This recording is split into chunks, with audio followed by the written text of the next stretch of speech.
जय शिवराय विद्यार्थी मित्रांनो, इंग्लिश गुरु झरीकर या यूट्यूब चॅनलला मी आपलं महादेव रघुनाथराव लिंगे आपलं सर्वांचं पुन्हा एकदा मनापासून स्वागत करतो. आज खूप दिवसांना आपण एका नवीन टॉपिकला सुरुवात करणार आहोत. नवीन म्हणजे हा आपला पहिलाच टॉपिक आहे आणि अत्यंत महत्त्वाचा आहे. ज्या विद्यार्थ्यांना विशेष करता ग्रामरचा प्रॉब्लेम येतो अशा सर्वांसाठी हा एक बेसिक टॉपिक आहे. मी तुम्हाला चॅलेंज देऊन सांगतो की तुम्ही सर्वांनी हा जो मी आज टॉपिक शिकवणार आहे फक्त याच्याकडे व्यवस्थित लक्ष द्या. मी तुम्हाला चॅलेंज करतो की तुम्हाला इथून पुढे कुठल्याही पद्धतीचे व्याकरणाचे टॉपिक्स जे काय असतील, ग्रामरचे टॉपिक्स असतील, त्याच्यामध्ये कुठल्याही पद्धतीचा प्रॉब्लेम येणार नाही. तुमच्या मनात नक्की असं वाटलं असेल तुम्हाला की सर काय नाऊन शिकवतील का, सर प्रोनाऊन शिकवतील का, किंवा सर काही चेंज द वॉइस टेन्स वगैरे काय, तर असा काहीच मुद्दा नाही आहे. तर आज आपण एकदम बेसिक मुद्द्याला सुरुवात करूया, ज्याचं नाव आहे स्ट्रक्चर ऑफ सेंटेन्स. काय टॉपिकचं नाव आहे? Structure of sentence. लक्ष द्या, हे तुम्हाला कुठल्या व्याकरणाच्या पुस्तकामध्ये कुठल्याही पद्धतीचा असा टॉपिक वगैरे काय भेटणार नाही. पण मी हा घेण्यामागचा एक प्रॉब्लेम असा आहे की बरेच वेळेस आपण बघा टेन्सचा अभ्यास करतो, ग्रामरमधले चेंज द वॉइसचा अभ्यास करतो किंवा डायरेक्ट इनडायरेक्ट स्पीचचा अभ्यास करतो. या प्रकारामुळे काय होतं माहिती आहे का, हा जर प्रकार आज आपण घेतला तर तुमच्या बेसिक गोष्टी क्लिअर होत चालतील. ठीक आहे. आज जर मी एखाद्या विद्यार्थ्याला सांगितलं की एखाद्या स्पेसिफिक वाक्यामधला जर मी तुम्हाला सांगितलं जर सब्जेक्ट शोधा तर तुम्हाला शोधताना प्रॉब्लेम येईल. मी जर तुम्हाला सांगितलं त्या वाक्यातला काय शोधा, ऑब्जेक्ट शोधा, तर तुम्हाला प्रॉब्लेम येऊ शकतो. म्हणजे how to identify subject, how to identify object और how to identify verb in the sentence. It is very important. हे फार महत्त्वाचे टॉपिक आहेत. त्यामुळं आज आपण जो चॅप्टर सुरू करणार आहे चॅप्टरचं नाव आहे स्ट्रक्चर ऑफ सेंटेन्स. बरोबर आहे. स्ट्रक्चर म्हणजे काय? रचना. बरोबर आहे. आणि सेंटेन्स म्हणजे काय? वाक्य. याचाच अर्थ काय येणार? याचा वाक्यात अर्थ आहे वाक्य रचना. बरोबर आहे. काय? वाक्याची रचना. आता मराठीमध्ये वाक्य आपण लहानपणापासून बोलत आलो. प्रत्येक जण आपण मराठीमध्ये वाक्य लहानपणापासून बोलत आलो. उदाहरणार्थ आज मंगळवार आहे, आज शनिवार आहे, उद्या मी गावाला जाणार. बरोबर आहे. असे बरेच वाक्य मराठीमध्ये बोलतो. बरं, तुम्ही ज्यावेळेस मराठी वाक्य बोलता ते इतरांना कळतं. त्याचं कारण काय माहिती आहे का? कारण तुम्ही ते वाक्य ग्रॅमॅटिकली मराठीत पद्धतशीर बोलता. तसं आपल्याला इंग्लिशमध्ये वाक्य बोलता येत नाही. का? कारण तुमचा हा बेस कच्चा आहे. लक्ष द्या, मी तुम्हाला काय सांगतो, तुम्हाला ग्रामरचा जो बेस कच्चा आहे ना त्याचा प्रॉब्लेम हेच येतच आहे तुम्हाला. मग आज त्यामुळेच मी तुम्हाला एकदम बेसिक पासून शिकवणार आहे. स्ट्रक्चर ऑफ सेंटेन्स म्हणजे काय? वाक्याची रचना. हा टॉपिक तुम्ही जर एकदम काळजीपूर्वक लावून जर बघितला तर तुमचे पुढचे जे ग्रामरचे टॉपिक आहेत ना, बस ते 75 ते 80% प्रॉब्लेम ते सॉल्व्ह झालेले असते. लक्षात ठेवायचं. समजलं? मग इंग्रजीमध्ये कोणताही प्रॉब्लेम असू दे, इंग्रजीमध्ये कुठलाही व्याकरणाचा टॉपिक असू द्या, सगळं मूळ इथं आहे. बरोबर आहे. आपल्याला माहिती आहे ज्यावेळेस एखादी इमारत बांधायची असेल, बरोबर आहे, ज्यावेळेस आपल्याला एखादं घर बांधायचं असेल तर ते सगळं कशावर डिपेंड आहे? बेस, पाया. तसं असतं ते. ठीक आहे. तर जास्त आपण मेंडरिंग न करता काय करू, आपण वेळ न दवडता आज आपण डायरेक्ट थेट विषयाला सुरुवात करू. ठीक आहे. ज्याचं नाव आहे स्ट्रक्चर ऑफ सेंटेन्स म्हणजे काय? वाक्याची रचना. आता इंग्रजी वाक्याची रचना ही पूर्ण शिकवायची म्हणजे मी तुम्हाला काय पूर्ण अर्धा एक तासाचं लेक्चर वगैरे असं काय घेणार आहे का? असं काहीही नाहीये. फक्त काय बेसिक रूल्स आणि बेसिक नियम आहेत आणि बेसिक शब्द आहेत ते तुम्हाला मुखपाठ पाहिजे. इंग्रजीमध्ये ह्या 2 ते 3 गोष्टी जरी तुम्ही लक्षात ठेवल्या तरी तुम्हाला खूप झालं. ओके, चला तर आपल्या महत्त्वाच्या टॉपिकला सुरुवात करू. इंग्रजी वाक्यरचनामध्ये सर्वात महत्त्वाची गोष्ट काय? बरोबर आहे. आता एक गोष्ट लक्षात ठेवा. आता एखादं आपलं कुटुंब आहे, कुटुंबाची रचना असते. आपल्या कुटुंबामध्ये प्रमुख असतो, आपल्या कुटुंबामध्ये कर्ता धर्ता असतो, आपल्या कुटुंबामध्ये हेल्पर असतात आणि आपल्या कुटुंबामध्ये कच्चा लिंबू सुद्धा असतो. बरोबर आहे. अशा पद्धतीची कुटुंबाची रचना असते. आता कुटुंबाचा प्रमुख म्हणलं तर आपले वडील असतात, कुटुंबाचा हेल्पर म्हणलं तर आपला भाऊ असतो आणि कुटुंबाचा कच्चा लिंबू ज्याला आपण एकदम लहान मूल म्हणतो तो म्हणजे आपला छोटा भाऊ, जो घरात काहीच कामाचा नसतो पण त्याला फॅमिलीमध्ये स्थान असतं. तसंच आहे या कुठल्याही इंग्रजीचं कुठलंही वाक्य घ्या, त्या वाक्यामध्ये असं काय आहे की त्याच्यामुळे वाक्य पूर्ण होतं. बघा, इंग्रजीचं असं कुठलंही वाक्य घ्या, त्याच्यामध्ये प्रत्येक घटकाला महत्त्व आहे. म्हणजे तुम्ही एखाद्या घटकाला इग्नोर करून चालणार आहे का? नाही. आता तुमच्या घरामध्ये तुमचा भाऊ आहे, तो छोटा आहे, तुम्ही त्याला इग्नोर करून चालणार आहे का? अजिबात नाही. तर तसं नाही आहे. बरोबर आहे. मग तशाच पद्धतीने आतापर्यंत आपण काही गोष्टीला इग्नोर करत गेलो म्हणून आपल्याला व्याकरण विषय हा अवघड वाटू लागलेला आहे.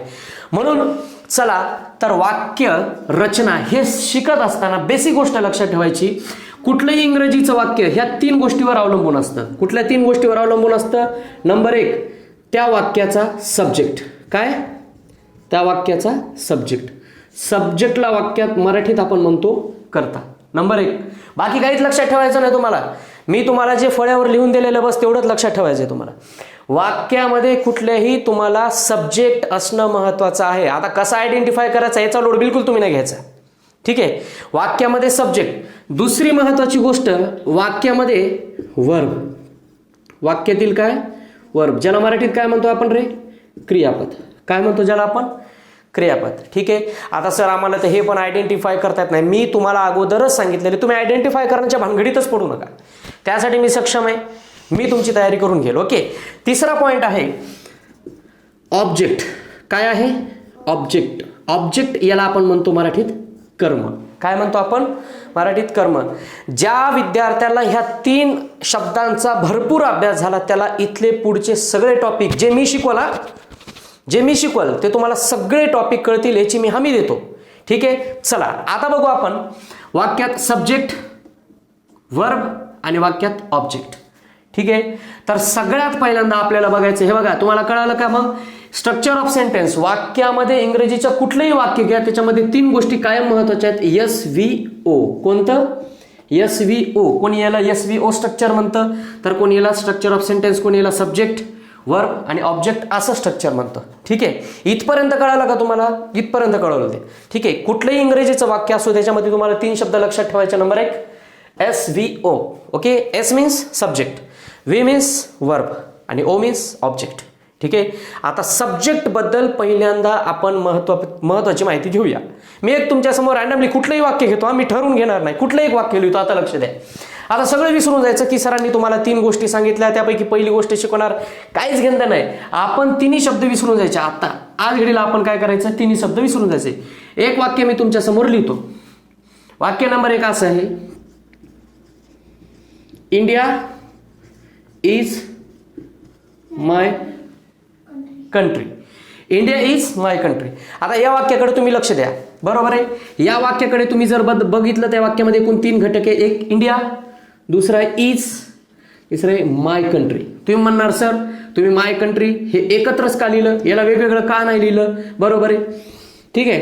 ते का कसं तुम्ही फक्त लक्ष द्या ना. आपल्याला या 3 घटकाकडे आपल्याला अभ्यास करायचा आहे. बघा इंडिया इज आणि माय कंट्री हे 3 शब्द समजले तुम्हाला. या वाक्याचा तुम्ही जर विचार केला तर वाक्याची सुरुवात कोणत्या शब्दानं झालेली आहे, वाक्याची सुरुवात कोणत्या शब्दानं झालेली आहे, वाक्याची सुरुवात झालेली आपल्याला इंडिया शब्दानं. बरोबर आहे.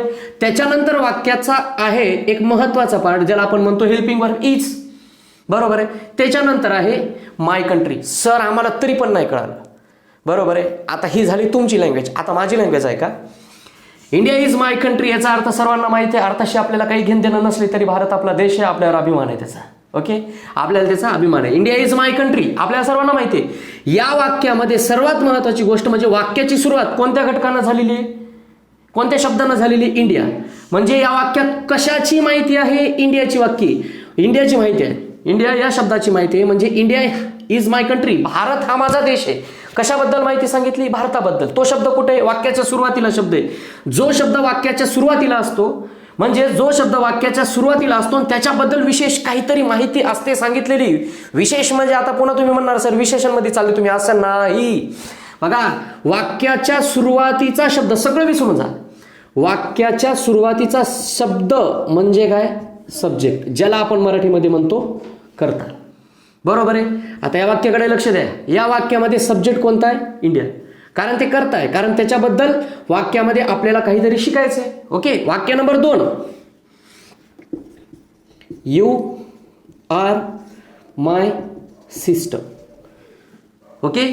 Read the sentence, you are my sister. या वाक्यामध्ये यू आर माय सिस्टर. बरोबर आहे. या वाक्याची सुरुवात कशाने झाली, यू. बरोबर आहे. यू म्हणजे काय, तू किंवा तुम्ही. बरोबर आहे. आता इकडे लक्ष द्या. वरच्या वाक्यात तुम्ही जर बघितलं इंडिया हे निर्जीव आहे. बरोबर आहे, ज्याला आपण नॉन लिव्हिंग थिंग म्हणतो. आणि खालच्या वाक्यात यू हा सजीव आहे, ज्याला आपण काय म्हणतो, लिव्हिंग थिंग म्हणतो. राईट आहे. हे निर्जीव आहे, हे काय आहे, निर्जीव आहे. आणि हे काय आहे, सजीव आहे. या वाक्याची सुरुवात यू न झाली, या वाक्याची सुरुवात इंडिया न झाली. या वाक्याचा सब्जेक्ट हा आहे आणि या वाक्याचा सब्जेक्ट यू आहे. राईट. ही गोष्ट लक्षात ठेवा. वाक्य नंबर 3, फक्त सब्जेक्ट. हा बघा, हा पहिला पॉइंट क्लिअर करतोय आपण. या वाक्यामध्ये आपल्याला फक्त पहिला पॉइंट क्लिअर करायचा आहे, बाकी काहीही लक्ष द्यायचं नाही. नाही म्हणजे नाही. बरोबर आहे. तिसरं वाक्य बघा आता.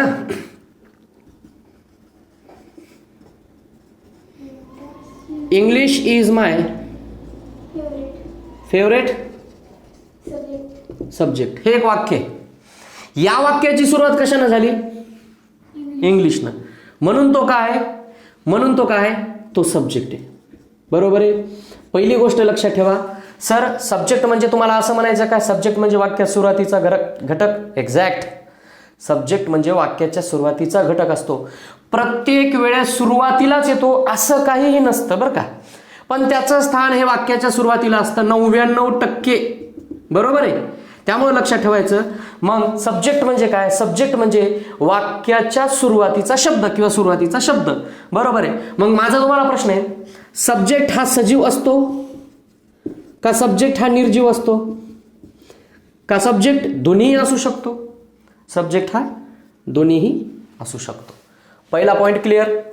बरोबर आहे.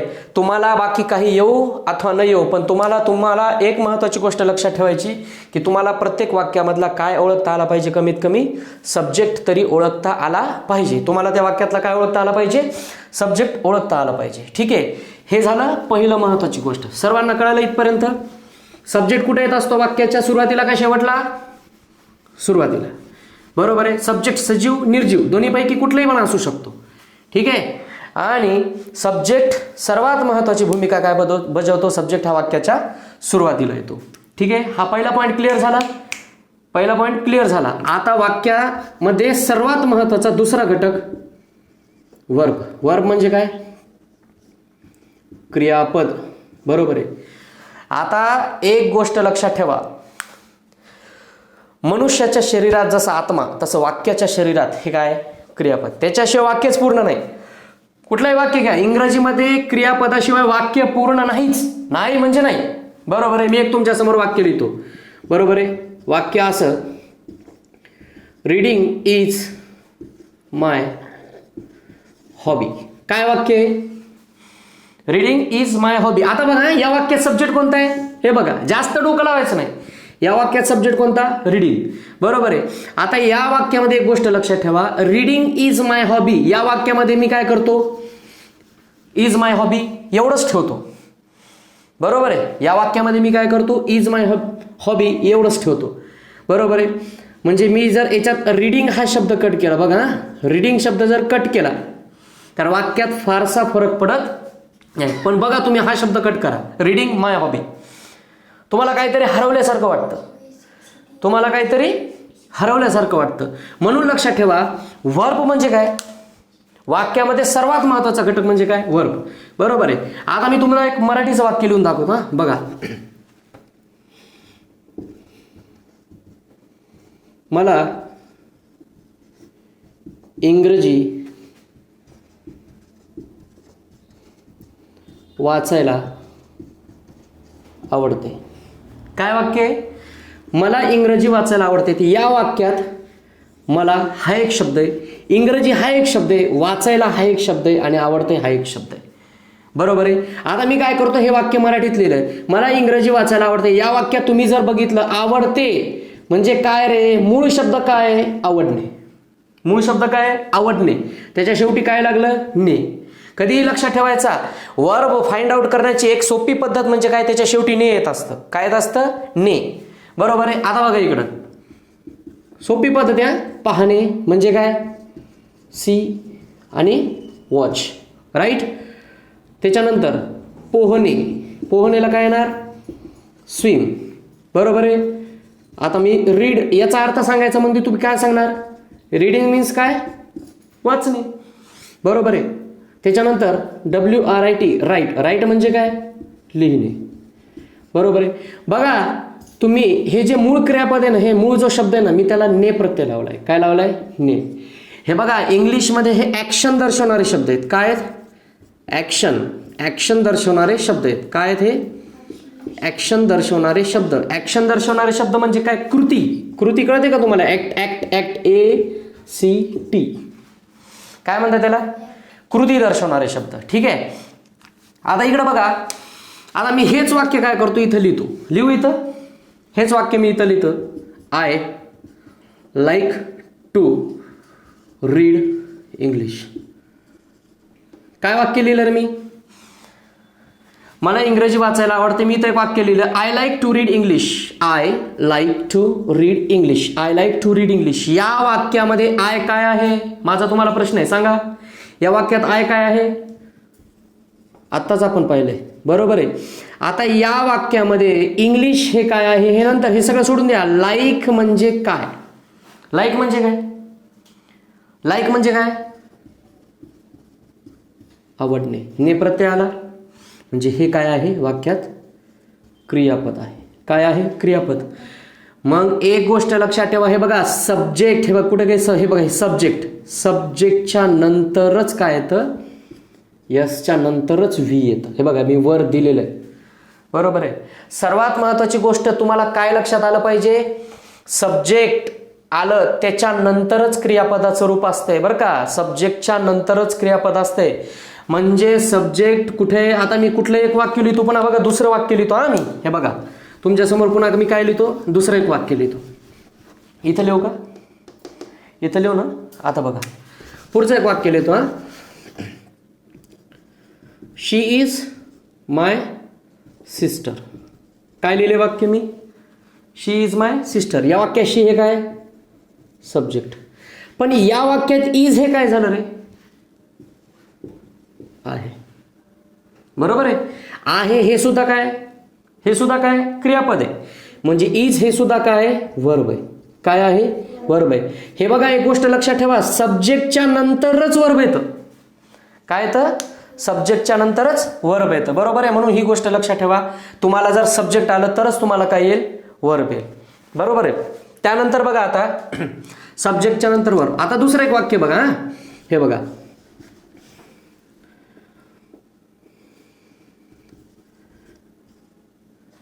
They are playing kho kho. काय वाक्य वाचा? They are playing kho kho. काय वाक्य? They are playing kho kho. या वाक्यात दे काय आहे? सब्जेक्ट. आर काय आहे? हे पण वर्ब आहे. आर काय आहे? वर्बच आहे. पण कोणतं वर्ब आहे? Helping verb. ओके, कारण ते कोणाला मदत करतं? दे. आता हे बघा, हे हे हे हे मेन महत्वाचं हे आहे आपल्याला. या वाक्यामध्ये प्ले म्हणजे काय? खेळणे. हे बघा ही क्रिया आहे. काय आहे ती? क्रिया आहे. म्हणून याला म्हणायचं वर्ब. मग सर तुम्ही वर्ब तर हे पण दिलं आणि हे पण दिलं. तुम्ही किती वर्ब दिले आम्हाला? 2 वर्ब दिले. एक वर्ब हे आणि एक वर्ब हे. अरे बाळांनो तेच सांगतोय मी तुम्हाला. हे बघा एम, इज, आर हे जे असतात ना हे वर्ब आहे, पण याला म्हणायचं हेल्पिंग वर्ब. काय म्हणायचं? हेल्पिंग वर्ब म्हणायचं.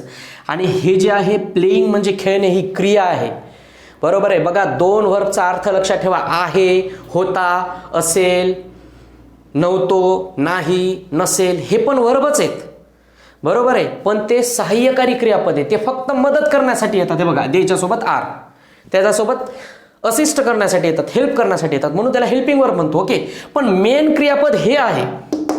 मेन क्रियापद कुठलं आहे? हे प्ले. प्ले म्हणजे काय? खेळणे. दुसरा एक शब्द रीड. रीड म्हणजे काय? वाचणे. वॉच. वॉच म्हणजे काय? पाहणे.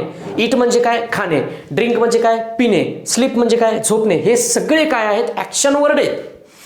हे सगळेच ऍक्शन वर्ड आहेत.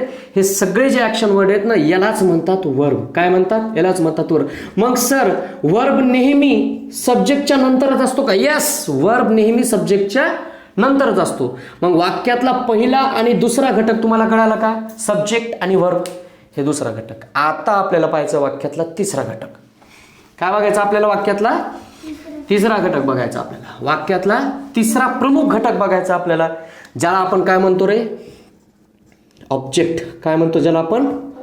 ऑब्जेक्ट. ऑब्जेक्टला मराठीमध्ये आपण म्हणतो कर्म. काय म्हणतो आपण? कर्म, बरोबर आहे. सब्जेक्ट, वर्ब आणि त्याच्यानंतर आता आपण बघणार आहोत ऑब्जेक्ट.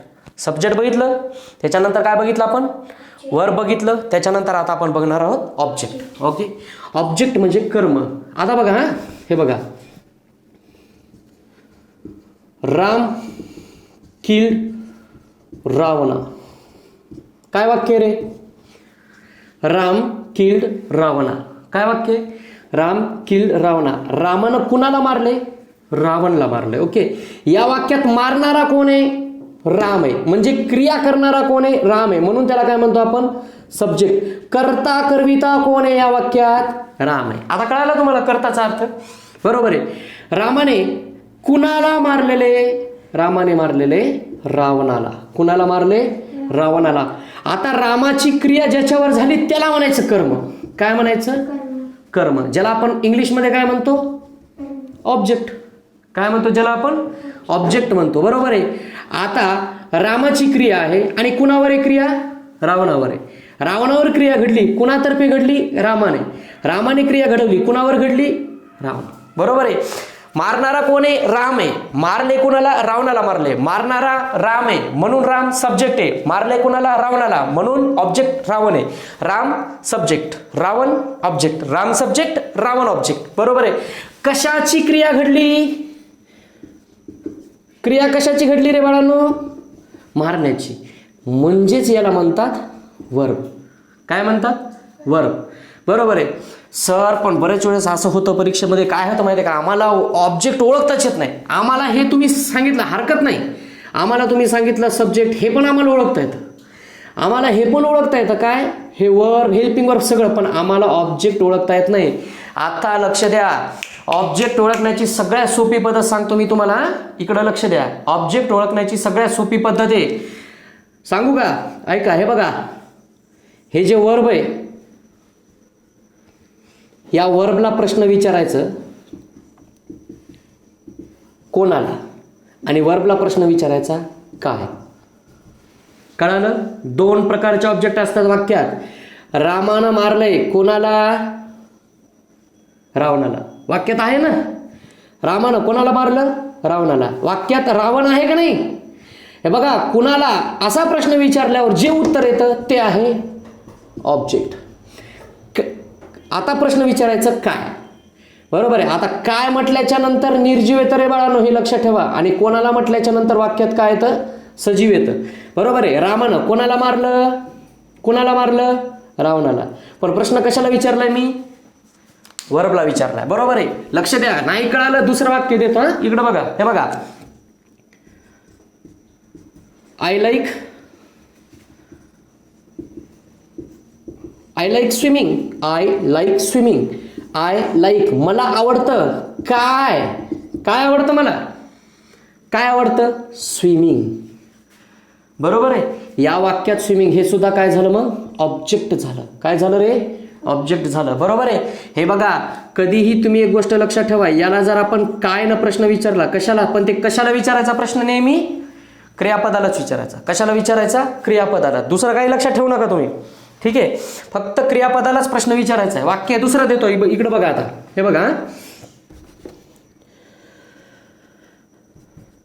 ही, आता एक वाक्य देतो. He was writing a letter. काय वाक्य? काय वाक्य? वाचा. He was writing a letter. वाक्य काय? He was writing a letter. या वाक्यात he subject, was helping verb, writing म्हणजे लिहिणे. लिहिणे, ले, ने आलंय. ने म्हणजे काय? हे काय? क्रियापद. आता बघा, हे बघा, याला कशाने प्रश्न विचारणार मी? निर्जीव वस्तू आहे ना, म्हणून काय ना विचारायचा. निर्जीव वस्तू असलं तर काय ना प्रश्न विचारला, आणि सजीव जर असलं तर कोणाला, असा प्रश्न विचारा. जे उत्तर येतं का, उत्तर, जे उत्तर येतं ना त्याला म्हणतात ऑब्जेक्ट. काय म्हणतात त्याला? ऑब्जेक्ट. ओके. बघा, he was writing a letter. तो काय लिहित आहे? काय उत्तर आलं? तो काय लिहित आहे? A letter. म्हणजे हे काय झालं? काय झालं? ऑब्जेक्ट. ऑब्जेक्ट कसं ओळखायचं? कळालं? काय विचारायचंय? वर्बला सर फक्त काय करायचं? एकच. हे बघा, एकच लक्षात ठेवा. फक्त तुम्हाला वर्बला प्रश्न विचारायचा काय ना. कशानं प्रश्न विचारायचा? काय ना. मी तुम्हाला एक गोष्ट सांगितली. बघा, सब्जेक्ट सांगितले वाक्याचे. तीनच गोष्टी लक्षात ठेवा. वाक्यामध्ये फक्त तीनच शब्द लक्षात ठेवायचे. हे बघा, वाक्यामध्ये फक्त तीनच महत्त्वाचे शब्द लक्षात ठेवायचं. एक सब्जेक्ट. सब्जेक्ट बद्दल सरांनी सांगितले ते फक्त वाक्याच्या काय येतं? सुरुवातीला येतं. बरोबर आहे. सरांनी सांगितलंय वर्ब. वर्ब म्हणजे काय? सब्जेक्टला फॉलो जे करतं त्याला म्हणायचं वर्ब. हे सब्जेक्टच्या नंतरच येतं. आणि कशानं ओळखायचं मराठीत? मराठीमध्ये त्याला ने असते. किंवा अजूनही नाही कळालं तर एक सर्वात महत्त्वाची गोष्ट म्हणजे काय? कृती दर्शवणारा शब्द. ओके, ही झाली दुसरी गोष्ट. सर ऑब्जेक्ट कसा ओळखायचा? ऑब्जेक्ट ओळखण्याची सगळ्यात सोपी पद्धत म्हणजे काय? वर्बला प्रश्न विचारायचा आहे. कशाला प्रश्न विचारायचा आहे? वर्बला प्रश्न विचारायचा. दोनच प्रश्न विचारायचा. काय न विचारल्यावर जर उत्तर आलं तरी ऑब्जेक्ट आहे, आणि दुसरा प्रश्न विचारायचा आहे कोणाला, असं विचारलं उत्तर भेटलं तर ऑब्जेक्ट आहे. मग सर ह्या दोन्हीनं प्रश्न विचारला, बघा आता मी काय सांगतोय, दोन्हीनंही प्रश्न विचारला काय न, आणि जर उत्तर नाही आलं तर मग ऑब्जेक्ट वाक्यात नाहीच आहे. मग वाक्यात ऑब्जेक्ट नाहीच आहे. सर मग कोणाला, यानं प्रश्न विचारला तरी बी नाही आलं तर वाक्यात ऑब्जेक्ट नाही. म्हणजे एक गोष्ट लक्षात ठेवा, वाक्यात ऑब्जेक्ट नसलं तरीही वाक्य इंग्रजीचं असू शकतं. समजतं? हे बघा, वाक्यात सब्जेक्ट नसलं ना तरी वाक्यात चालतं. वाक्यात ऑब्जेक्ट नसलं, हे नसलं तरी चालतं, हे नसलं तरी चालतं, पण वाक्यात असावंच लागतं. काय असावं लागतं? वर्ब असावं लागतं. म्हणजे वाक्यात सर्वात महत्त्वाचा घटक जर काय असेल तर तो कोणता आहे? वर्ब आहे. आणि वर्ब शिवाय वाक्याला अर्थ होत नाही. तर हे झाले काही महत्त्वाचे बेसिक गोष्टी. आता मी तुमच्या समोर एक वाक्य लिहितो. तुम्ही मला फक्त मी 3 वाक्य घेणार आहे. हे बघा मित्रांनो, किती वाक्य घेणार आहे मी? 3च वाक्य घेणार आहे. 3 वाक्यामध्ये तुम्हाला फक्त सब्जेक्ट कोणता, वर्ब कोणता आणि ऑब्जेक्ट कोणता हे मला कमेंटमध्ये सांगायचं. तुम्ही आलं लक्षात? लिहू मी 3 वाक्य. जर तुम्हाला हे 3 शब्द ओळखता आले तर माझं आजचं लेक्चर काहीतरी तुमच्या फायद्याचं आहे असं मी समजल. ओके, मग मी तुमच्यासमोर 3 वाक्य लिहितो आता. ठीक आहे?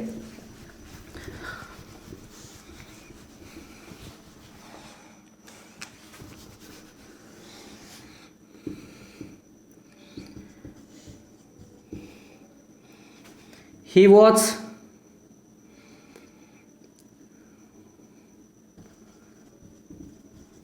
eating banana.